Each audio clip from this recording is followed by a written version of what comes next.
The year is 1590, and a group of British privateers are boarding a ship flying the Spanish flag.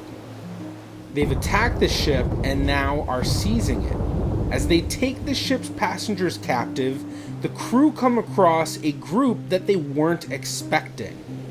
Poor and ill-treated, these unexpected passengers claimed to be Jews who had grown up Catholic in Portugal, but were seeking land to become Jewish again. The captain of the British ship hears of this group and makes his way up the ship to see them. As he comes upon the poor group of Jews, the captain, Sir Walter Raleigh, is taken aback. Among the group is a girl who was the most beautiful girl he had ever seen. This girl and her family would eventually become known as the first Jews to settle in the Netherlands.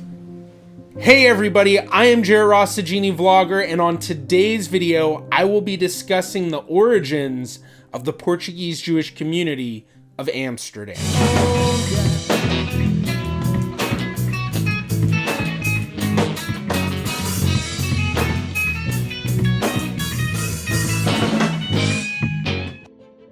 The beautiful girl was named Maria Nunez, and Sir Walter Raleigh was quick to offer his hand in marriage.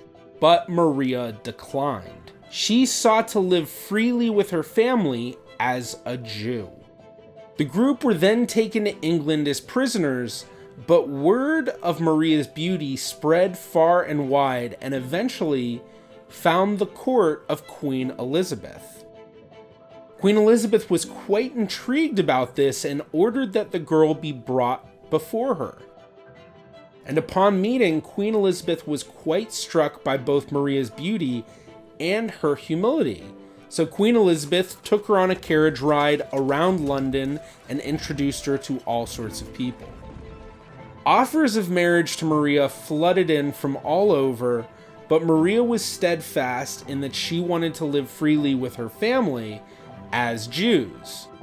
And because Queen Elizabeth was so impressed by Maria and how she stood steadfast, she allowed Maria and her family to leave, where they then took a ship from England to Holland. And this is the story of how the first Jews arrived in Amsterdam. Or is it? This is quite an amazing story, but how true is it? The honest answer is that it's kind of a mix of truth and myth. Yes, these people all existed, but did this story happen, especially in the way that it's told?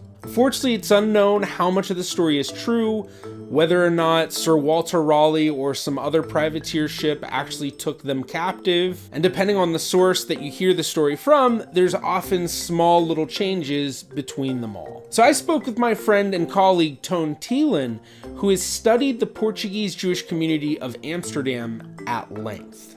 Hi there, my name is Ton Tielen. I'm an archivist by profession, genealogist in my spare time. Maria Nunez was someone from Portugal.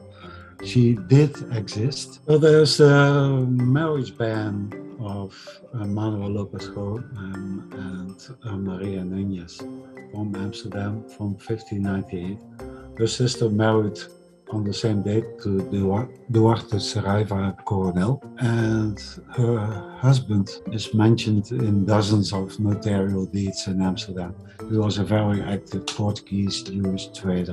Jewish merchants started to come into Amsterdam from 1595.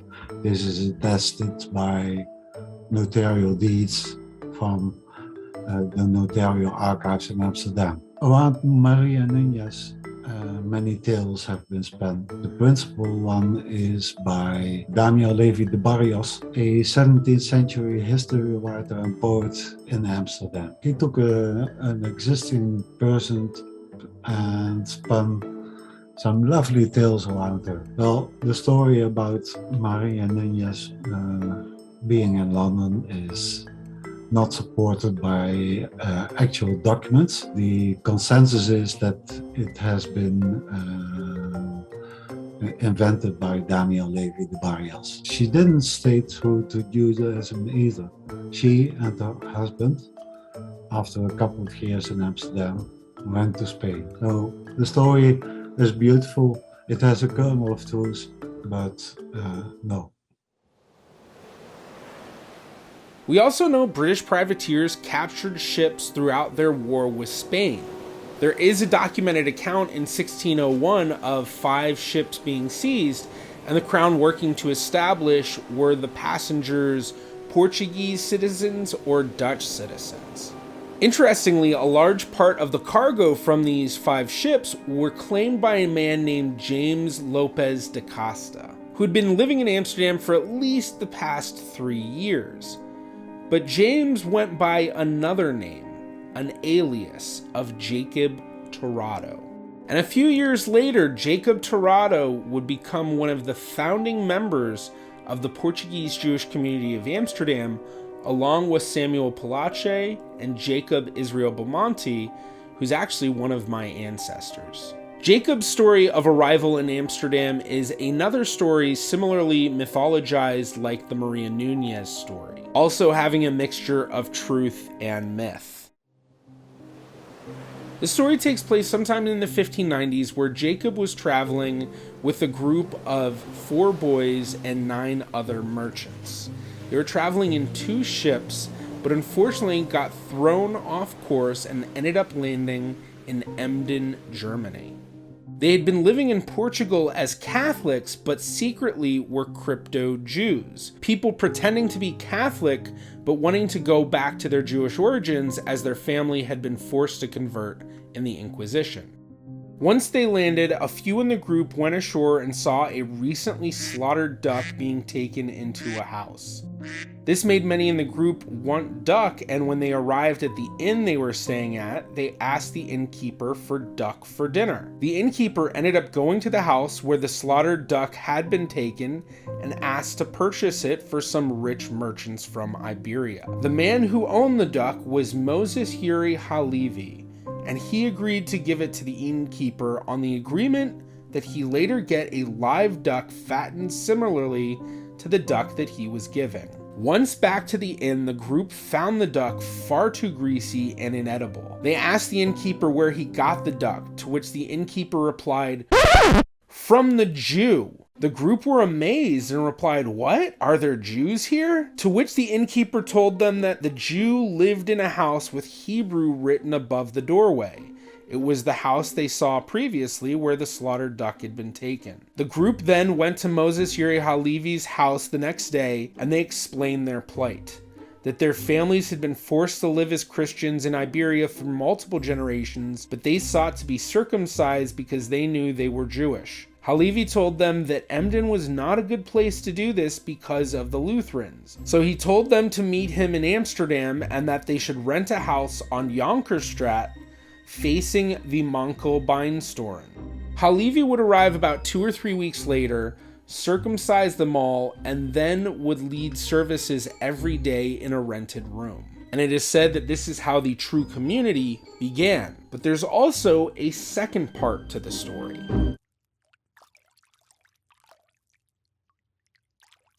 Amsterdam authorities had been informed of Halevi's meetings, so they went to arrest him along with his son, and they were both taken to the mayor. The mayor asked who had given them permission to start a new Jewish religion in Amsterdam. Halevi replied that they came to Amsterdam for the good and glory of the city because their presence would benefit the city. They explained how they brought many riches with them and that many equally rich Jews would follow, many being already successful merchants, ultimately improving trade in Amsterdam. Hearing this, the authorities then went out to find Jacob Torrado to try and confirm the story that Halevi had told them, to which Torrado convinced them that it would be in the interest of the city.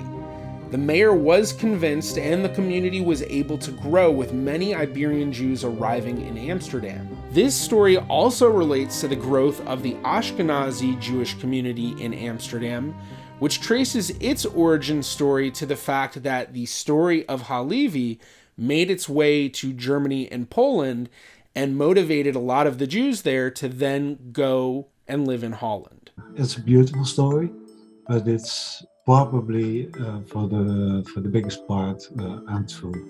The Portuguese Jews already were in Amsterdam. Uri Halevi probably traveled to Amsterdam circa 1604, 1605. His presence there is related in a document in which he was arrested for illegal practicing butchery. He slaughtered animals without permission. The document says nothing about Portuguese Jews being instructed by Uriah Levi, but it is sure that Uriah Levi indeed became a figure of importance for the Portuguese Jews, for we find his name in the very first archives, either as a Soget, ritual slaughterer, or as a teacher. Now and then even he is named Chacham, that is a rabbi of the community. The story of Moses Uri Halevi can be traced to 1673, when Halevi's grandson Uri Phoebus Halevi wrote about the history, although it wasn't officially printed until 1711. Now, while these myths are certainly interesting, and we know that they do have some sort of twist of truth to them, what are the true origins of the Portuguese Jewish community of Amsterdam? A first Portuguese Jewish community formed in the first decade of the 17th century.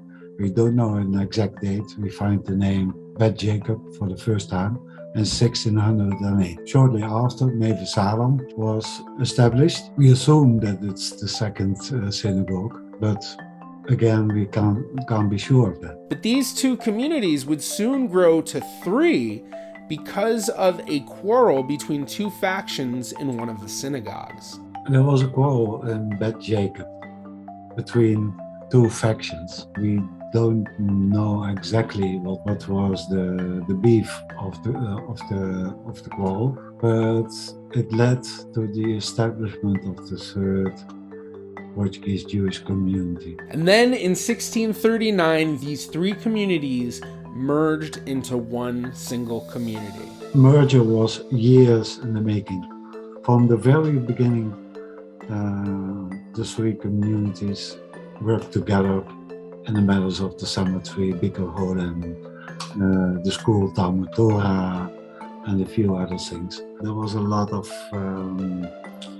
diplomatic activity between the three communities, and in 1639 they finally merged together into one community which they called Talmud Torah. If you went to Amsterdam as a poor Portuguese Jew, then you could get help. As a result, the poor flooded in from everywhere, and the three communities decided they had to tackle that problem together. They put together the board of the imposta. The board levied a tax called the imposta on international trade. The money that was put together by levying this tax was doled out to the poor. One synagogue was sold, and another was hired out, and the third synagogue was enlarged. The one of Bet Jacob, which was enlarged, and which over time became too small, and in 1675 a new synagogue was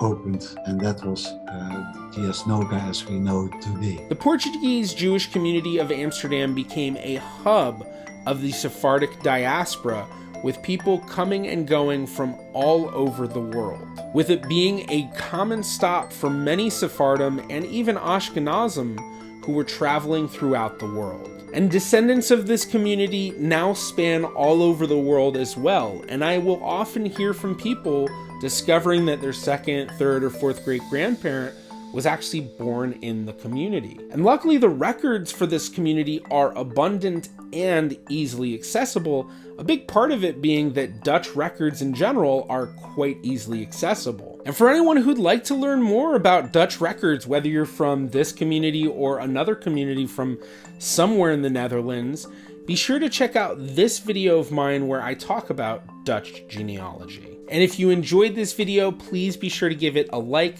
That really does help me out.